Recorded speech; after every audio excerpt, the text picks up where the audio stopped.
Today on the show, we discuss the raw power of the HSA. Emmy, Dan, and Courtney share their financial wins from the past week, and we discuss the fee war between Vanguard and Fidelity. Welcome to the ultimate crowdsourced personal finance show. This is your Friday Roundup. You're listening to ChooseFI Radio. The blueprint for financial independence lives here.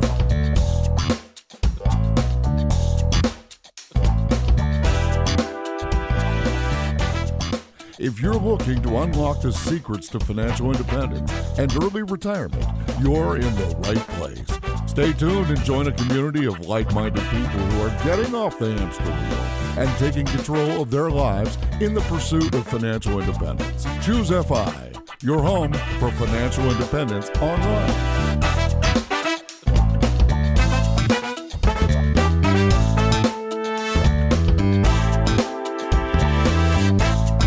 All right, guys, really excited about this week's episode, getting a chance to talk about all the actionable takeaways from Monday's episode with Tamika from House of Fi. Really, really actionable episode. And to help me with this, I have my co-host Brad here with me today. How you doing, buddy? Hey, Jonathan, I'm doing quite well. Yeah, we got Thanksgiving coming up this week, or I guess when this is published, it would have been yesterday.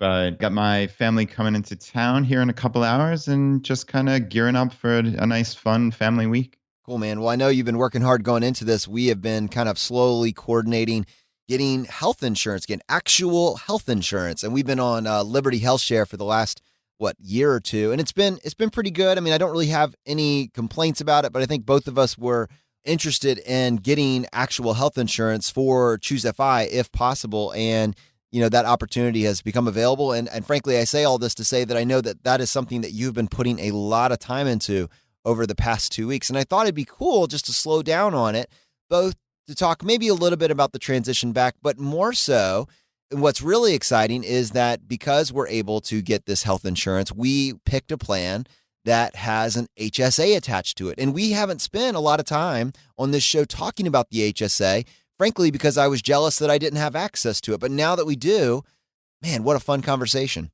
Yeah, this is a whole new world for me. I've never researched HSAs at all prior to this week, literally. I think the only thing I knew about it was Brandon, the mad scientist, has a fantastic article calling it the ultimate retirement account. And I know how you much and I did it irritate you not to have access to the ultimate retirement account?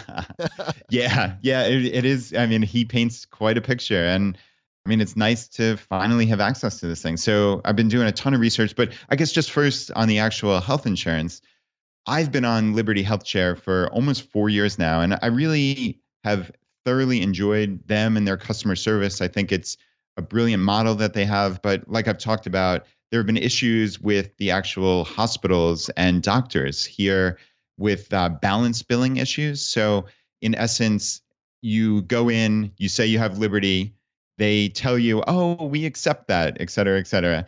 And then they basically accept the negotiated payment from Liberty, but then they bill me for the remainder. So in essence, they don't accept it at all. I would have been much better off just asking for the cash discount price. So I've gotten burned a couple times in this, and luckily Liberty has been amazing, and they've hired lawyers and negotiated and then ultimately paid the remaining amount, which is beyond what I expected. So Liberty has exceeded my expectations in every possible way.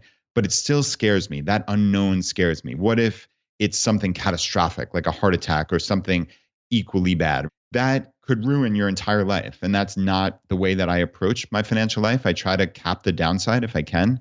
And this was something that really has come to the forefront of my mind that I just didn't want it looming there anymore. Yeah, and I echo that, man. I mean, I've been very, very happy with Liberty for what it is. I mean, just that you get a lot of value, and it is great. Frankly, it's a great backstop for many individuals, and it's certainly better than having no insurance at all and no plan whatsoever. But I also am excited, especially in particular, I'm excited, and this has always been my little hang up. Frankly, it's the HSA. I wanted to have access to the HSA. For me, it was not like something on the side. I love having access to these additional accounts. And I wanted to spend a few minutes actually talking about why the HSA is so amazingly cool. Because many people actually are either in open enrollment or will be getting those sorts of talks right about this time of year. and they're trying to figure out how to pick their plan. And I want to just kind of walk through my mindset when I had access to it originally and now how we're collectively pursuing it. So when your HR presents you your benefits and your options each year, there's different categories for these, but at their essence, you're going to have options for high deductible plans and low deductible plans, meaning you got to meet this dollar amount before the full extent of your benefits kick in. What's really cool about that is with the plans that have high deductibles. So, Brad, I believe there's some limit. Maybe it's like $1,500 or $2,500. Yeah, I actually just Googled this. It says the IRS defines a high deductible health plan as any plan with a deductible of at least $1,350 for an individual or $2,700 for a family. Wow, I was shockingly close. Very impressive, John. All right. Well, what's cool about this is then you can get access to an HSA. And it's important to contrast this with a FSA. So with an FSA, many plans come with an FSA, but typically, historically, an FSA, which is a flex savings account, is use it or lose it money. So you kind of have to predict how much your healthcare expenses are going to cost ahead of time. Then if you don't use it, essentially you lose most or all of it. I think there's a very small amount that now can be rolled over, but it's not a lot. And it's definitely a strategic play. I mean, with the benefit of hindsight, you could know exactly what you need, but it's not ideal. I've never really liked it. An HSA I love. And Brad, in just a second, I'll slow down and have you talk about the limits. But basically, you can put your money in completely tax-free, and whatever you don't use can roll over to additional years. Now, the benefits far exceed that, but I thought maybe we could slow down just for a second. Brad, are you familiar with what the HSA limits are for single individuals versus a family? Yeah, absolutely. So in 2018 for the HSA, the contribution limit is $3,450 for an individual, and it's $6,900 or double the individual for the family. So $6,900. Awesome. Okay. So if this is for your family, now you can put an additional $6,900 into this account for medical purposes, completely tax-free. This is tax-free. Now, it gets better and it keeps getting better, my friends. If you use it for any sort of medical purposes, you get to draw it out tax-free. Now, the amazing part about this is there is no restrictions on when you get to pull it out. So if you have expenses next year, like a pregnancy or prescription glasses or a procedure, whatever, if you can pay that out of pocket and you track those expenses, you can take your HSA money, which you didn't have to use, right? You didn't use it sitting in the account because you just paid for these bills with your credit card. And that money that's sitting in the account, you can actually even invest that, and you can get access to the same types of ETFs and funds that we are always talking about on this show. And you can let that grow and compound for years and years and years. And then, because you've saved your receipts for what you had to pay out of pocket, you can draw that out anytime. Completely tax-free. It's truly incredible. And let's say that you just overdo this. Like you loaded up $6,900 a year for your family for 10 or 15 years. You never really have to touch it because fortunately your family hasn't had a lot of medical expenses. So now you have, let's just say you had $69,000, $70,000, $80,000 in there. And on top of that, it's been growing the way that you would expect an investment to grow. So now maybe it's well over $100,000 in this account. And it keeps adding to that year over year. You've basically created a machine that can fund your medical expenses later in life. We all talk about and hear about how life gets more expensive from a medical perspective as you get older. You've been able to pre-fund this account, which is basically able to cover your healthcare expenses when you need it farther down. Now, let's say you're one of these fortunate individuals that just never has medical issues. My grandmother, she is 80-something years old, and literally she takes a multivitamin a day. That's all she takes. It's absolutely unbelievable. If she had $100,000 or $200,000 in the account, man, you have all this money that's trapped and you're not even using it. It's so cool because after you reach 65 and you haven't need to use it, it basically acts like a traditional IRA where you can draw it out penalty-free and you'll just pay taxes on it based on your current tax rate. It is like the best of both worlds. In fact, there's triple tax savings involved with this when you think about it. Just really, really incredible stuff. And it's something that we don't spend enough time talking about. And frankly, selfishly, it's because Brad and I haven't had access to it. But now we do. Yeah, gotta love it. But yeah, there was a lot of info there, Jonathan. So I'm just going to try to summarize it real quick. So yeah, with an HSA, if you have an HSA eligible health insurance plan, which means you have a high deductible plan of over $2,700 for a family, $1,350 for an individual, and your health insurance plan has to be HSA eligible. You have to make sure that you can open up an HSA. Let's say in our case, we don't have an HSA through any company. So we're each individually opening up an HSA, and we can fund the maximum in 2018, which for our families is $6,900 each. So what's wonderful, Jonathan, I wasn't sure if we would be able to max out the full amount since we're only starting our healthcare plan on December 1st, but there's something called the last month rule that actually makes us eligible for that as long as we keep our insurance for, I think it's more than a year or the full calendar year thereafter. So anyway, on basically December 1st, I'm going to deposit $6,900 into my HSA. This goes in tax-free, so it's a tax deduction on your income tax return. So there's no income tax, there's no FICA tax, it's tax-free. It grows tax-free, like Jonathan said, and you can potentially pull it out tax-free if you have medical expenses or had them. So what's funny is I'm literally going to let this compound for hopefully the next 50 plus years. I will quite literally save my medical expenses from 2019, 2020, 2021, probably scan them and put them up on my Google Drive or some such. And when I want to pull that money out 50, 60 years from now, I will just download those expenses, print them out, and then submit them as an eligible expense, even though it was 50 or 60 years in the past. So this is one of these kind of really amazing FI hacks that are only eligible to people who know the rules. Most people are saying, oh, I have a medical expense.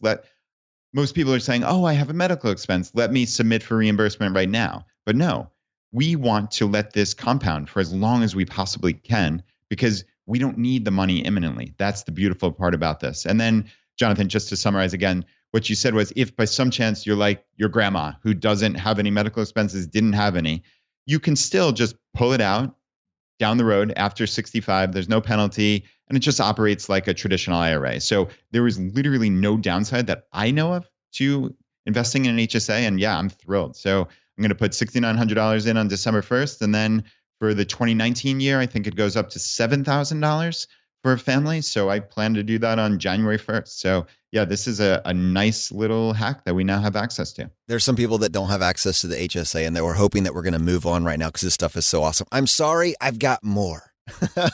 All right, check this out. So the next piece of this is that you talked about documentation, but you're going to gloss over it because you're an accountant and you take it for granted. The rest of us are scrambling to figure out how do we track this stuff. You trust me, you do not want to be in the situation of trying to round up all of your receipts for the previous year and figure out the dates, whether or not they were paid. It's a bad strategy. So let's go back to Brad's Google Drive. That's what I use as well. And what I would do is create an Excel sheet with just a list of every medical expense that we paid. And on that sheet, I would then create a hyperlink to like an image folder also on the Google Drive where you could view a picture of the scanned receipt. So you have your Excel sheet with the date, who the provider was, what the service was, what the dollar amount paid out was, and then you have, download receipt here, and you take that as a hyperlink and it connects to an image folder where you have all of your receipts in order. Once you do this, you're just set. I mean, it just makes everything easy. And then the next thing, Brad, and this was the part that we had to go with, is, well, this is great. I can visualize having this money in my account. How do I pick a provider or an investment account? How do I pick an account that will also allow me to turn this savings account into an investment account? And I know you've done a little research this week, and I'd love to hear it. So yeah, I did some research personally, but actually two of the moderators of our ChooseFI Facebook group were the ones who helped me most directly.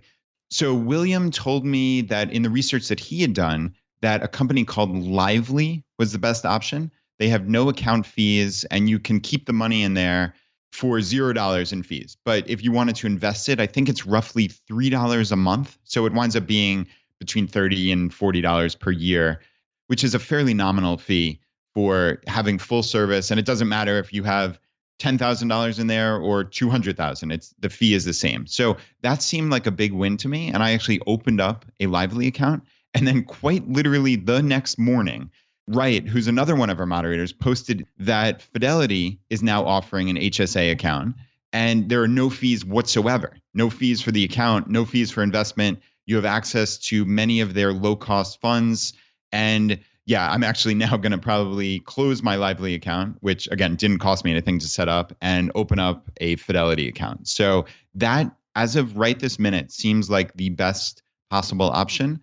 But just as always, I'm willing to explore new opportunities. But yeah, it seems like Fidelity and Lively are the two best current options that exist. Awesome. Well, I'm really glad we got a chance to go over some of those details. I think that it's very, very valuable information. Frankly, it is something that it's a massive vehicle that individuals in the FI community can use to speed up their plans. And it's very, very useful. So, all right, but let's go ahead and switch gears, Brad, and talk about this past week's episode with Tamika. Her story just covered the gamut, and it was so motivational for me to hear it. And I personally got so much value from it. Yeah, you and me both. And this certainly resonated with people all across our Facebook group. I saw tons of comments. And my wife, Laura, was so impressed with Tamika. And it's easy to kind of forget when you hear Tamika that, oh, she blogs at The Reluctant Frugalist and she has a podcast called House of FI. She was just a regular person 2 years ago who just found ChooseFI randomly and then went down this path of FI and has really changed her entire life. Now she's subsequently started this blog and podcast, and she's trying to help families just like her. And I think that is what's so cool about this whole community, that people really want to help. And that's a very easy way to go about it, right? You start a blog. Who knows if anybody's going to read it, but you just put your words out there and you never know who you can resonate with. And I think that's just so incredibly cool. And yeah, Jonathan, she had everything. Like you said, it ran the gamut of the immigrant parents from Barbados to college hacks to being a reservist to starting her own lice business to starting a podcast, right? Like it's amazing. Yeah, she just keeps going. It's really cool. And I think so many of you were inspired by this episode that I saw House of FI in the top 100 iTunes podcast list yesterday. I mean, so many of you listened to that episode and said, I have to find out more about what they're doing. And I don't blame you, because frankly, I want to follow everything that she's doing and that her and Wendy are doing over there. I think it's just an incredibly compelling story and just taking action, right? I mean, like you said, 2 years ago, she's listening to podcasts, she's sifting through, getting out of debt, moving her family to a better place. And now she hears these ideas. We always talk about this, right? I mean, these ideas are great, but they won't change your life if you're just listening to it. They change your life because you take action on them. The ideas themselves are compelling, but it's you being willing to take something from thought and implementing it in your own life that then has you looking back and say, wow, I can't believe the person that I've become over the last 6 months, the person that I've become over the last year. It's kind of like this quote that I've read from Oliver Wendell Holmes, and he says, a mind once stretched can never return to its original condition. I mean, how powerful is it, Brad, that once you see these ideas and you actually implement them, it's incredibly hard to unsee it. Yeah, and an equally powerful quote is from Tamika, which is, what I've come to believe about myself. Think about how brilliant of a quote that is. What I've come to believe about myself. And it's because she's expanded her mind. It's because she's opened herself up to new ideas, new communities, and new projects. That's what's so cool about going outside of your comfort zone. And like you said, taking action. If you just go to work every day and sit on the couch when you come home, nothing really is going to change in your life. You have to take in new sources of information and you have to take action. She is just the perfect case of this. You can achieve the success you're looking for. You can achieve the life you're looking for, but you got to take inventory. You got to focus, create a plan, and you got to act on it. It requires action at every single level. And I think as we kind of sift through what actually happened here, we can actually tie threads to all the content that we've produced over the last year, but even more specifically to the case study that we did with Alan and Talis, where we watched Talis build a business. How many of the principles that we talked about in that show were replicated in Tamika's story? Yeah, I mean, her having to go and get a bricks and mortar location and actually having to negotiate for that. Think about how uncomfortable that would be for so many people, just for any type of business, not less for a lice clinic. So, I mean, that has to be an interesting conversation. But to me, the most interesting one was how she contacted other business owners in this lice field. She contacted multiple lice clinics in other states, she said, and she went over the numbers with the actual company who she knew was going to paint the rosiest picture, but she could approach it with her intellect and say, is what I'm looking at, does this make sense based on the lice clinic owners that I've contacted, right? So putting together multiple pieces of information. And she had that one business owner, I think she said from another portion of Massachusetts, who literally turned the computer around and showed her what was possible, that this could be a six-figure business. And that's, Jonathan, to me, that's amazing.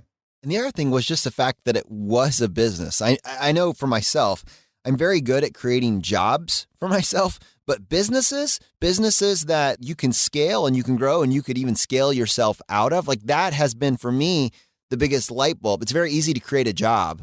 How do you move from having a job to having a full-on business? And I think you would probably look at me and say that I'm getting better at that, much better at that, but that doesn't happen by accident. It happens by seeing what other people are doing and implementing best practices in your life. Yeah, it's really hard. It's hard to not be in the business, to actually think of it as the business owner. You have obviously struggled with this, but I think it is something you're dramatically better at now than you were certainly a year ago, or even as recently as 3 to 6 months ago. So it's amazing. And Tamika's at the point now where she said she works 3 hours a week. She comes in, I think, on Saturday mornings. She has these other 3 employees who do the rest of this. And that is absolutely brilliant. And she said finding FI allowed her the ability to develop her dream.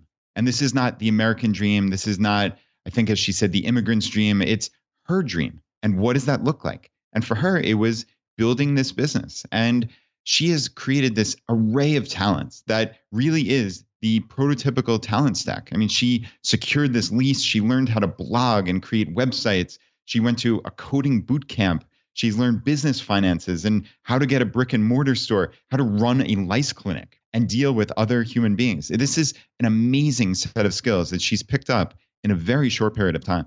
And Brad, my favorite thing about that episode was just how you got ambushed. With Tamika, you don't know what's coming next. When you started that episode, you certainly didn't expect that we were going to be talking about building a brick and mortar lice clinic. Like you got hit with that 20 or 30 minutes in, you said, say what? And then you're like, wow, this is actually amazing. And then now she started a podcast and she's rolling with it and she's pursuing coding. Not only is she getting her kids to take a class, which is cool, she's doing it herself. And then she's implementing that talent stack into all the other things that she wants to do. She didn't go to school for coding. You know why she's a coder? Because she codes. You know why you're anything? You know why we're podcasters? Because we podcasted, right? I mean, we were willing to try it. In this world, very few things require that you actually go get a degree, that you get permission from a higher institution to do something. You're a writer because you write. You're a piano player because you play piano. You're a gardener because you garden, et cetera, et cetera. What is it that you want to do? And instead of thinking all the reasons that you can't, I didn't get accepted into a school, my GPA wasn't high enough, I didn't score high enough on my SATs, I didn't have enough money to go to the prestigious college. No, you are whatever you want to be because you do it and you take action on these ideas. Like for me, that's encouraging. And I didn't grow up with that mindset. I was always looking for permission. And now it's like that quote that I threw out there earlier. It's really hard to unsee it. And when you're in a vacuum and you're thinking it's just you, it feels very lonely. It feels like, well, this can't possibly work. But when you're surrounded by a community of people that are all thinking this way, and by thinking this way, it means basically looking for opportunities and seeing them everywhere, and then sharing their ideas and sharing their action back with the community, it propels all of us to a better place. We're inspired by Tamika. We're taking those ideas and then we're making ourselves better. There's actionable takeaways in every story. You don't need to do exactly what she's doing, but at bare minimum, the motivation should be there to pursue your own dream and figure out what that is. That's what this episode does. And honestly, think about it. Over the next several years, how many more stories from our community are we going to be able to highlight of people that heard Tamika's story and said, you know what? That's what I was waiting for. Because of that episode, I decided to pursue this, and here's where I am at now. And then what effect does that have downstream for the millions of additional people that are waiting for someone to tell them, you know what? You don't need anybody's permission. You can just do it. And Jonathan, that was something we talked about in the episode, and it gives me the perfect opportunity to say, like, maybe the best quote I've ever heard on ChooseFI, when she was talking about why did she think she could be an entrepreneur, or who gave her permission to do something like opening a lice clinic. And she said around the question, who are you to do this? It opens the door for you to say, wait, normal people are doing extraordinary things. I'm normal too. So I could do the same thing. I can be extraordinary. Think about that. I got chills right now, dude. That's amazing. Isn't it amazing? I can be extraordinary. Normal people are doing extraordinary things. You and I, we started a podcast less than 2 years ago, and now it's reaching all these people in 190 plus countries in the world, and we're having an impact. I still have to pinch myself sometimes that this is real, but it is the exact example of what she's talking about. Normal people doing extraordinary things, but you have to take action.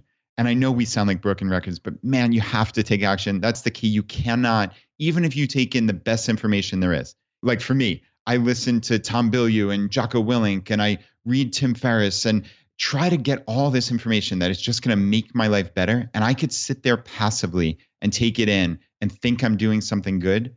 But man, it doesn't mean anything if you don't take action. So to me, that is the key to all of this. And Brad, to highlight people doing extraordinary things, people in this community, Dan just shared this on our Facebook group 4 years ago, watching my girls play in the surf at Lake Michigan after some world-class crap at work. I made myself a promise that I would retire as soon as I possibly could. I never would have dreamed that I could get there in just 4 years. I fired today. My unending thanks to Brad and Jonathan for putting the final piece of the puzzle into place when I discovered ChooseFI this summer, the frugality. I had the rentals. I had the max savings at 66%. I had the side hustle remodeling real estate. I had the puffed up 403B, but was still blowing through money like a sailor on shore leave. I grew up poor, so cutting back was like putting an old, comfortable suit on again. Flipping that one last switch has now brought me 6 years at home with my oldest and 10 years at home with my youngest. Next summer's big project, building a big old Brad pool in the backyard. Thanks to everyone here for your collective support and engagement in this important sea change in financial responsibility and sustainability. The fire is spreading all around us. Oh my goodness, that is so awesome. Congratulations, Dan, to you and your family to have that time. It's just amazing. Yeah, Dan, huge congratulations. That's remarkable. And to spend that time with your kids. That is the absolute best. And yeah, I can't wait to see the big old Brad pool in the backyard. And I'm sure Jonathan will ask for pictures of you frolicking with your kids. So. You're stealing my thunder. Can we get a side dose of frolic, please? Oh, that's so cool. And yeah, so another post I saw on Facebook was from Emmy. And she said, "We did a little thing last night, everyone. I've been working so very hard to hit this goal of ours. And now we can finally say that we paid off our house and are completely debt-free, all while still maxing out our 401k and Roth, of course. It takes effort, grit, sacrifice, but if you keep pushing and moving forward each day, you will reach your financial goals. You can do it. Don't give up." Man, Brad, don't you want to get like some sort of like cheer or shout or something? We need to like get like a producer to come help us figure out some really awesome thing we can do to get people to be able to come on the show live and tell us about the action they're taking in their lives. I would love to make it a 2019 goal to be able to set up live call-ins. Yeah, I don't see why we couldn't do that. That would be fantastic. Well, talking about building systems, that needs to be something that goes into place. So let's keep that in reserve. All right, and I got one more. Man, there was just so much this week. I mean, you can almost see it. It's building. I mean, think about this, Brad, just before I do this last one. Realize that like if this is a 10 to 15 year path to financial independence, from finding it on day one, if you knew nothing about it, finding it on day one, it's like a 10 to 15 year path. Let's say that a lot of people have made pretty good decisions already, though, and they just need to like dial it up or intensify it. There are so many people on this community that have already been partially on the path or are now focusing it and dialing it in. And within the next couple of years, there's going to be so many people in our community that are saying, I did it, or a version of it, or they haven't reached a financial independent number, but along the way, they have been able to engineer their life in such a way that the number largely becomes irrelevant. And to be able to capture those stories and put them back out to the community, how empowering is that for us to keep us motivated to keep doing this and for people that are still on the path? Yeah, you're right. Tamika's really a perfect example of that also. Just going back to her for a second, she is just a regular person. I know it sounds like she's a blogger and a podcaster, but she is just on the path. And she told me in a Facebook message that they're probably somewhere around 10 years away from 5, but they're on that path. And that's the beautiful thing is they're taking action. And we see that every single day in our Facebook group with members of the community who are posting just remarkable things like this. All right, Courtney sharing on Facebook that today her and her husband paid off their student loans, $87,000 in total, man. I got to tell you, having eliminated a significant amount of student loan debt, the bandwidth, the financial bandwidth that's in your life when you don't have that recurring monthly expense, it's truly freeing and it gives you so much flexibility. So huge congratulations to Courtney and her family. We are excited for you. And Brad, Dan said this awesome thing. He said the fire is spreading all around us, and it's worldwide at this point. I mean, we have local groups in, I think, over 20 different countries at this particular point. Big Earn from Early Retirement Now, he just went to a local meetup in Sydney, Australia. And Chelsea shared an article that was on the Sydney Morning Herald, and it was also on TV, talking about the millennials that are chasing a different future, talking about the FIRE movement. This has been something that basically every affiliate, every local or countrywide affiliate of the BBC has started to talk about. I know Gwen from Fiery Millennial was actually featured in an article. We're seeing this. It's picking up speed. We got this review from someone in Sweden. He says, I found ChooseFI about 7 months ago. I listened to all the episodes. Not all of them are applicable to a Swedish audience, in particular the 401k. He says, I am probably one of the biggest 401k Roth IRA experts in our country, given all the FI literature, blog, and podcast I've been consuming after my initial discovery of FI. He says, I regularly send people to the YFI. I think it's a great introductory. And I think one of the major factors behind the success of this podcast is that the hosts are regular middle-class family guys with an above-medium capability of expression and packaging of info. Me and other Swedish fire bloggers are struggling to get the fire going in our country, and I believe this is the tool that will break it for us. For instance, I linked to the first Collins episode in one of my articles and got a number of emails afterwards thanking me for introducing them to you guys and to his content. Many thanks for hours and hours of qualitative listening. And I wanted to pause on this just for a second, Brad, and use this as an opportunity to say that we are actively looking into starting an international version of this podcast that can really encapsulate what does it look like at a tactical level to pursue this when you don't live in the domestic United States. I mean, we're seeing downloads in 190 countries. And while a lot of what we talk about is qualitative, right? Quality of life, engineering your life, it's not the technical tax stuff that would only apply to U.S. residents. We realize that a lot of it is. And we think that there's an opportunity there to really expand this out, recognize that this is a worldview. This is a way of looking at life. It's not just limited to understanding what a 401k is. So I'm really excited to explore that. More details to follow. But, hopefully that's something that at the beginning of 2019 or maybe into the middle of the year, we'll be able to talk about a little bit more. Yeah, agreed. And certainly the fire is spreading. It's really, really exciting for this entire community. So, Jonathan, you were talking about items that aren't just U.S. only, but let's actually spend a minute and talk about our favorite U.S. investing company, which is Vanguard. There's been a fee war in the mutual fund industry, which is really, really exciting for all of us in the FI community, because as you know, one of the biggest things that we talk about is investing in low-cost, broad-based index funds. For me, it's control what you can control.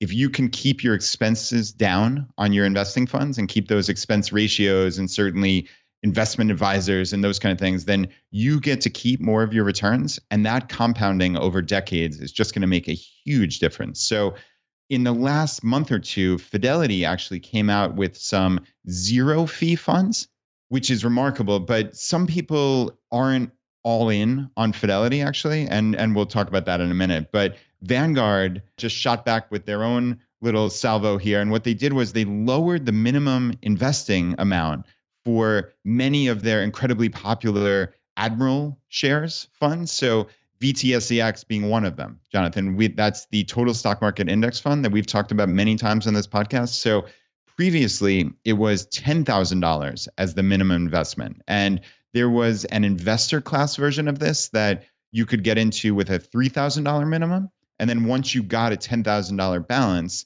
they would automatically transfer you over to VTSAX, which has a tiny expense ratio of 4 basis points or 0.04%.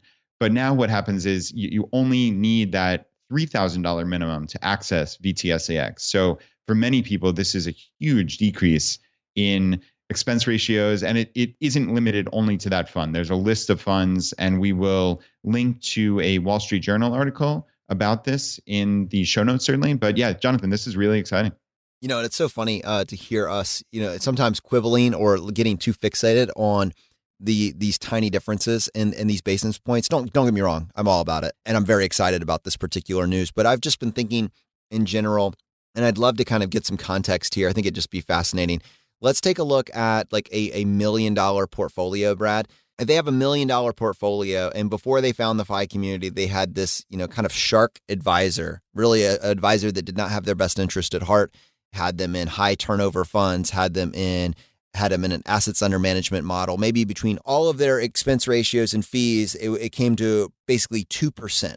So, real quick math, Brad, if you have a 2% fee or assets under management attached to your $1 million of investments, how much is that costing you each year? So just back of the envelope math, that would be $20,000 in fees on a $1 million portfolio. So just 2% of that is 20,000. And yeah, when these expenses are relayed to you, it's just a 1% fee. It's a 1% for your investment advisor. It's 1% for your mutual fund expense ratio. But yeah, that can be $20,000. Yeah. So, you hear about us, if you've listened to several of our episodes, you hear about us talk about the 4% rule or the 4% rule of thumb to show you how serious this is. Basically, half of your living expenses are going just to paying fees. I mean, you're hemorrhaging money in fees when you do it this way. In contrast, Brad, what if someone moved to a low-cost index fund that maybe had a 0.04% or 0.05% expense ratio attached to it? How much is that costing them each year on $1 million portfolio? Yeah, so with the 0.04, it'd be $400. Okay, so just by making that decision, you're saving $19,600 a year in essentially fees. You're getting essentially no benefit from that. Now, that's incredible. So then, if we then talk about someone that is able to get it down from a 0.04% down to this news, and maybe now they're able to get it down to like a 0.03%, we're talking about saving $100 a year, or even the high end. Let's say you go from a 0.04% down to a 0%, you're saving $400 a year, which is really, really cool. But there is like a point of like diminishing returns on $1 million portfolio. And what came to my attention recently, tying it back to international, is that while we lose our minds over 2% fees, I know individuals in countries where when you add in all the fees and the turnover and the cost of holding those accounts with an advisor, it's costing them over 7%.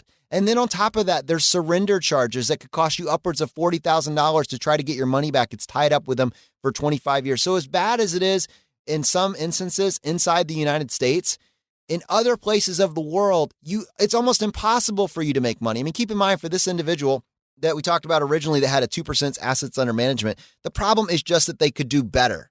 They're going to still make money. They're just going to make less than if they followed the advice that we talk about on this show. For an individual overseas in one of these areas that's paying close to 7% total in fees, it's impossible for them to make money, and it's very, very expensive for them to get their money out, which is why I think as this information gets out there, as it gets crowdsourced, as it's not hidden behind kind of walls and walls of paperwork and tape, you're starting to see people rise up and say, I want to get some control over this. And there's an urgency. There's a real urgency, which is why we're excited to see this information really spread around the world.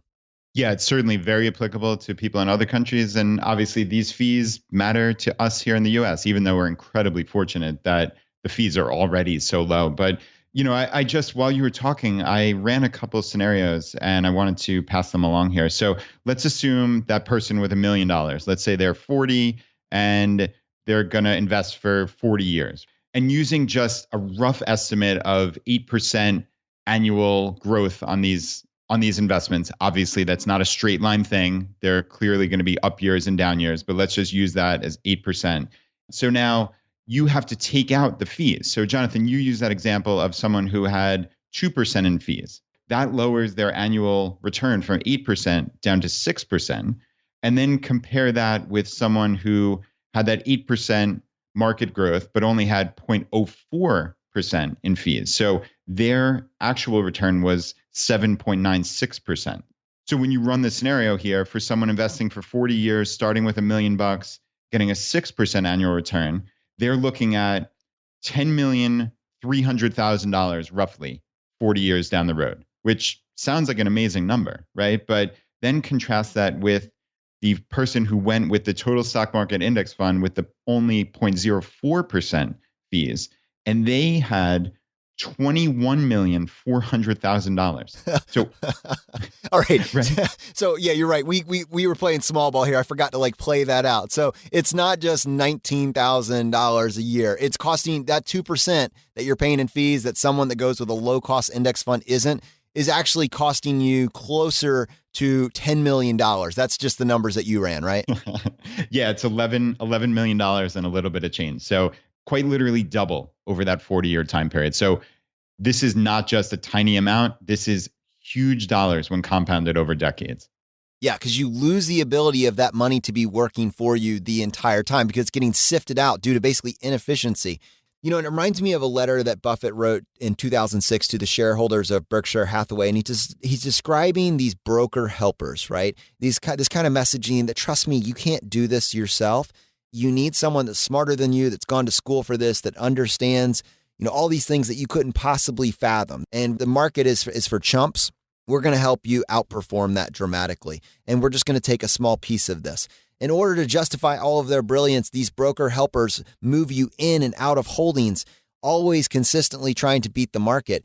But it's kind of like there's no there because when you add in the fees on top of that over the long term, it's nearly impossible for them to outperform. And so be very careful of people that are offering to help you with your money. It's not that isn't out there. There certainly are good advisors and there's ones that do have your best interest at heart. But frankly, nobody cares about your money more than you do. So it's worth understanding how a low-cost index fund could act as a baseline for your investment vehicles.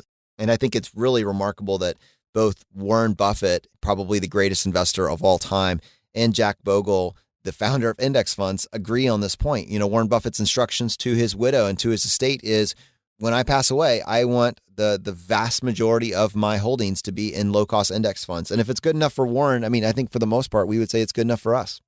Yeah, without a doubt. This is worth spending time on because expenses matter. And yeah, Jonathan, we talk about it fairly often here, but it's hard to talk about it often enough because you see an example like that where literally you would have double the amount after 40 years. Or $11 million more if you started with $1 million 40 years prior, if you just invested in a low-cost index fund as opposed to trying to outperform the market and getting this investment advisor and a high expense ratio fund. So assuming the same market return, I guess, is the important caveat there. But expenses matter. They really, really do. In most things, it's that saying, fortune favors the bold. But with investing, fortune favors the boring. Boring is your best friend. It's okay. You're not overthinking this. It's okay. And I think the power of reaching enough, the power of just understanding that the math works for you tells you that you don't need to go all in on one hand. The power of index investing is that you're just keeping up with the market. And look what the market has done since the dawn of time that it's been tracked. If you can keep up with that, which basically just means making one simple decision and sticking with it, you're going to be fine. It's going to be okay. And Jonathan, just to put a close on this, because I alluded to Fidelity before. So Fidelity opened up these Fidelity Zero total market index funds and other funds. And Fidelity is a great company, but I think you see zero and you think that might be the only consideration. But actually, Dylan linked to this great article on, it's financial-planning.com. And we'll link this up in the show notes. It's Vanguard versus Fidelity Zero funds on fees, expense ratios, and tax efficiency. And I'm just going to read it here. So they're talking about VTI, which is the EFT version of the total stock market index fund. And they said that this Vanguard fund, VTI, and other share classes passed through no capital gains in 2017. Thus, fund holders were in control of when they paid those taxes or possibly even avoided those taxes overall. While no one knows just how tax efficient the Fidelity Zero funds will be, Elizabeth Kashner, director of EFT research at FactSet Research Systems, points to Fidelity's existing index funds. She notes that the Fidelity Total Market Index Fund generated a 0.79% in capital gains, which, quote, for high bracket taxable investors, capital gains distributions cost about 0.19% in taxes. That's nearly 5 times the 0.04 expense ratio charged by Vanguard. So that's a lot of detail, obviously, and I'm reading that fairly quickly here. But basically, the capital gains distributions that gets passed along also matter into this. So Vanguard, with their total expense ratio of 0.04, is higher than Fidelity Zero. I guess they're arguing there are other considerations here, and this tax efficiency matters as well. So both of these are fantastic options. And I think you just need to read an article like this, look into it a little bit further. But I don't think you can go wrong with either. But it's not just as simple as looking at just that one number. I don't want to poke the bear here, but I am curious, and I'd like to dig into that just a little bit deeper. I like to understand things and kind of get a sense, and I'd be curious just to pick your brain on this. So we are huge fans of tax efficiency and controlling your tax rate. And I know that we haven't really talked about this a whole lot in the show, but we do have a fair number of people in our community that are dividend investors, meaning they pick stocks that they know pay out a consistent dividend. And I know one of the criticisms of that method has been that when you pick a utility stock or a company that's known to pay a 2 or 4% dividend year over year, you're losing the flexibility of controlling your tax rate. And I'm curious, as you look at specifically now an index fund and you think about an index fund, what does tax efficiency mean in the context of an index fund? Like VTSEX does pay out a dividend, right?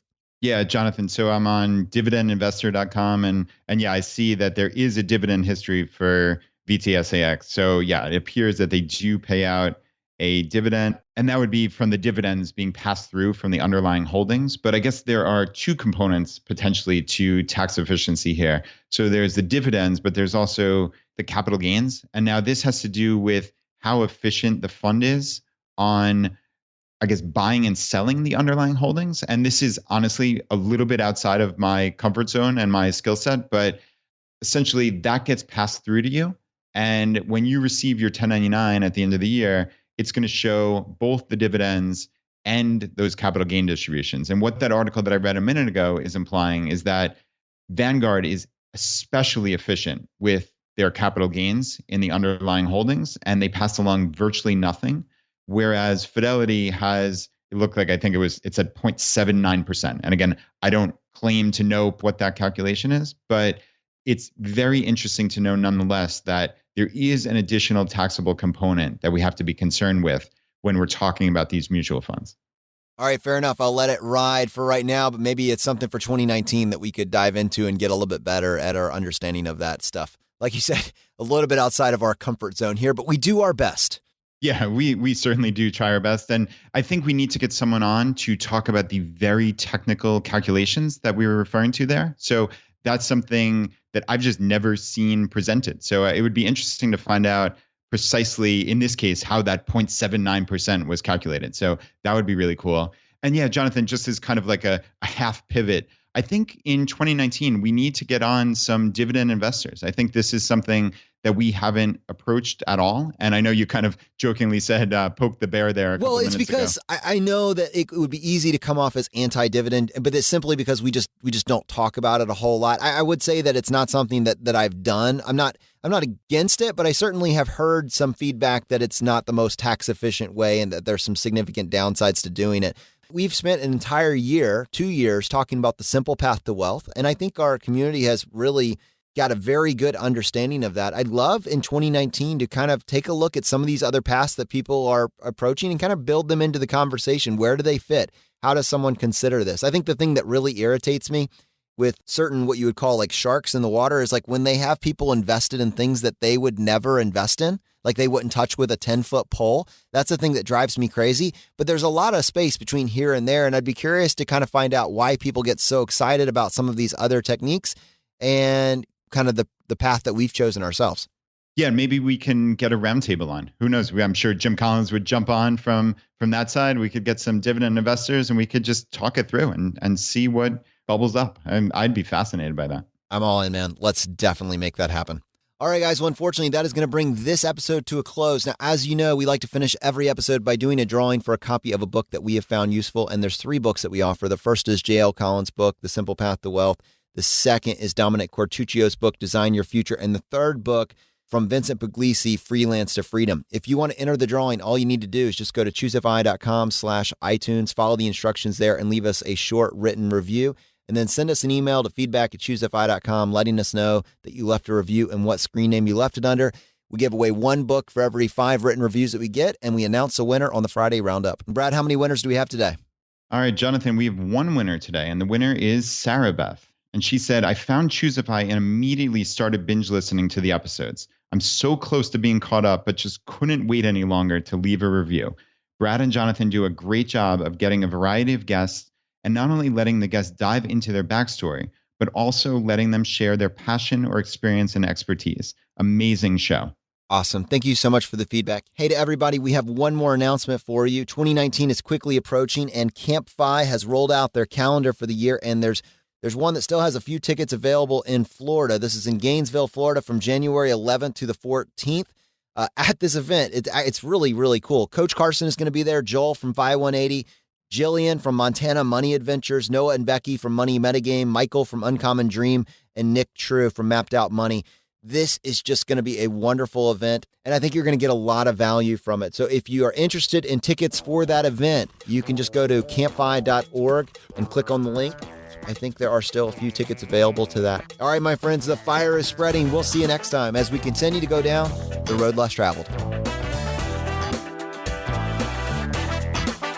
You've been listening to ChooseFI Radio Podcast, where we help middle-class America build wealth, one life hack at a time.